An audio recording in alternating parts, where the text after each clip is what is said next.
Night Sky is another sci-fi drama series for Amazon Prime, but does it have the right ratio of sci-fi and drama to really get its hooks into me? Stick around, I'll share my thoughts. I'm Peter Franson from christiangeekcentral.com and Spirit Blade Productions. This is my uncut review of Night Sky, the series premiere, episodes 1 and 2. The synopsis for the series on IMDb reads, follows Franklin and Irene York, a couple who years ago discovered a chamber buried in their backyard, which inexplicably leads to a strange, deserted planet. The episode 1 synopsis adds, but surprising revelations make them reevaluate what they think they know about it. And a modified episode 2 synopsis, which I'll, leave some spoilers out of, reads, Franklin and Irene decide what to do with the mysterious blank.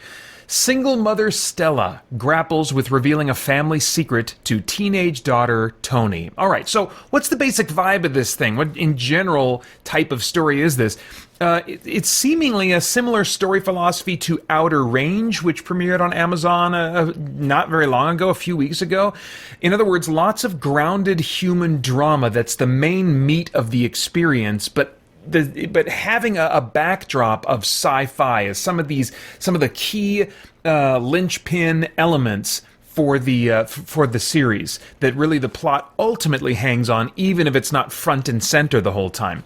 I really love the lead characters in this series, especially lead characters of the first episode, being this loving husband and wife in their 70s. The first episode really focused on establishing their long life of love and some of their family history together, as well as their concerns for each other as they look ahead and see their final years in front of them. It was really like the first episode, beautifully bittersweet, had me in tears several times. I just love this focus. So often the stories we see coming out of Hollywood are just focused on the young and the attractive and all that kind of stuff. We do see more dramas that feature older characters, but not as much incorporating sci-fi or fantasy. Those genres, those settings still chiefly focus on young 20 and 30 something, maybe 40 somethings as main characters, and don't really get into the older generation. So I love seeing that happening here.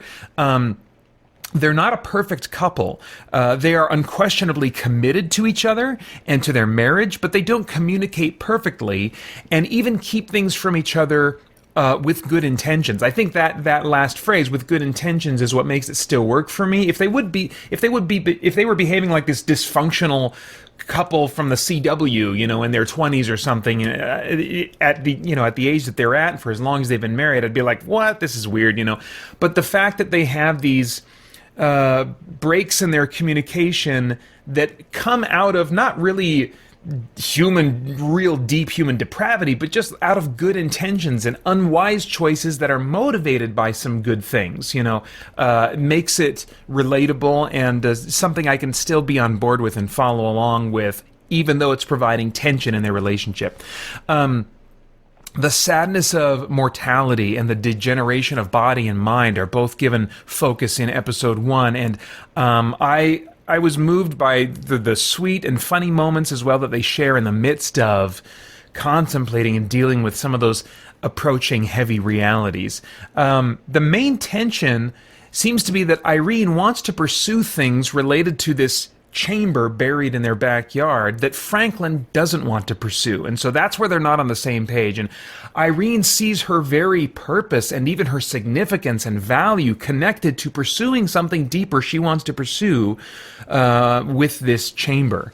In episode 2, we're introduced to another family, a mother and daughter living in Argentina, who have a connection to the phenomenon of the chamber and have similar relational struggles in connection with it. And in this case, it's the dynamics of a mother and daughter, and it's the dynamics of coming of age as the daughter wants to be more independent and doesn't understand why her mother has certain rules and why her mother is keeping things from her, not explaining everything to her, which of course are related to, this secret. In both episodes, the relational issues feel relatable, even though the catalyst for them ultimately is sci-fi in nature. And so I really appreciate that, kind of like as a geek who loves character-driven drama, being able to have my cake and eat it too. But the second episode also brings a new mysterious character in and leans into the mystery a little bit more. For my taste, I love the family drama elements, but I would like the sci-fi elements to reveal themselves a little bit more often, give me a little bit more per minute than they are, for the reveals about sci-fi stuff to come sooner than they are so far, especially since this is a series. I have no way of knowing if this story will go the distance to completion. I think that there's potential for me to love this show, but it's so stingy. I mean, I already do love what I'm experiencing of it so far, but when I think about whether or not I'll watch episode 3, 4, and beyond, I'm like, it's so stingy in dealing out revelations in its first 2 episodes that I suspect this season, I think it's maybe less than 10 episodes. I know, I don't know, it's not a ton, but I think it's likely to leave me with many questions that I will still want answers to without knowing for sure if there's going to be a second season or a third or a fourth or however many they need to tell this story. So having that slow reveal and lots of great human drama and not going too fast with the reveals, I mean, that can be great for a show that I've never seen but I know has an ending that's already been filmed and is coming out. But it's a tough sell for me when I consider that it might be another Amazon drama that gets canceled before it finishes telling a complete story. As far as the cast, I'll just briefly comment. Really solid, especially the leads, J.K. Simmons and Sissy Spacek. I both find to be fantastic performers in this, and they make me love and care for their characters so quickly.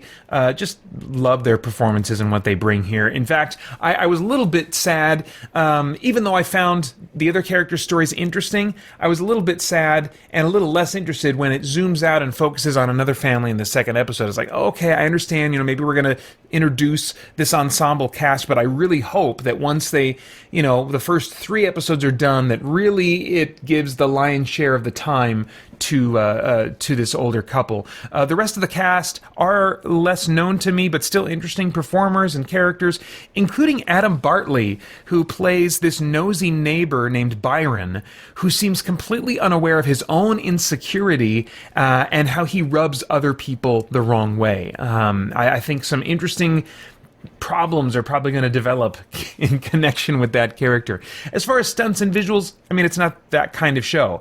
The effects are sparse, but really solid, and they do what they need to do, and I feel like that's all I need to say about that. As far as themes, is there anything of moral, philosophical, or spiritual significance going on in the themes of this thing that might trigger some genuinely worthwhile thought or conversation as a result?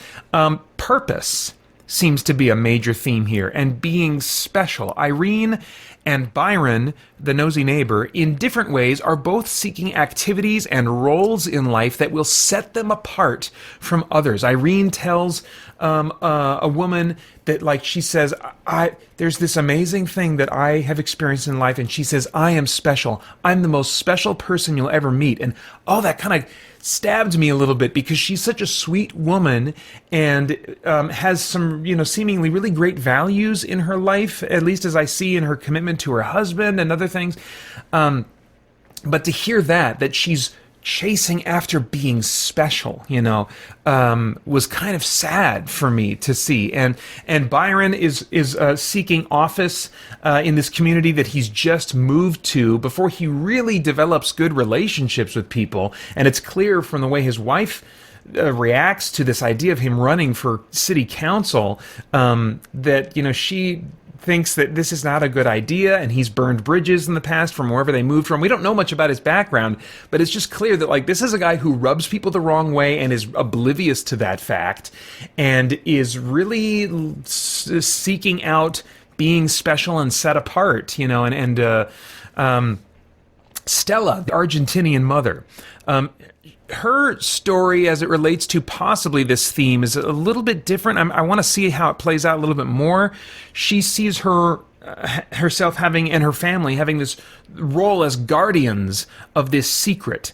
And she sees that as a role that's ultimately given to her by God and is a sacrifice in service to God, And yet I don't have a sense yet if her identity and self-worth are wrapped up in that role, because as Christians, even in the context of serving God, we can, in an unhealthy way, find our identity wrapped up in the roles, the positions, the achievements that we accomplish, that we think are in service to God, and in many ways are, but we've got some of our own, mess and agenda tainting it a bit, So I don't yet have a sense if Stella's identity and self-worth are wrapped up in that role as much as this sense of sober responsibility that she does clearly feel. So it'll be interesting to see how that plays out.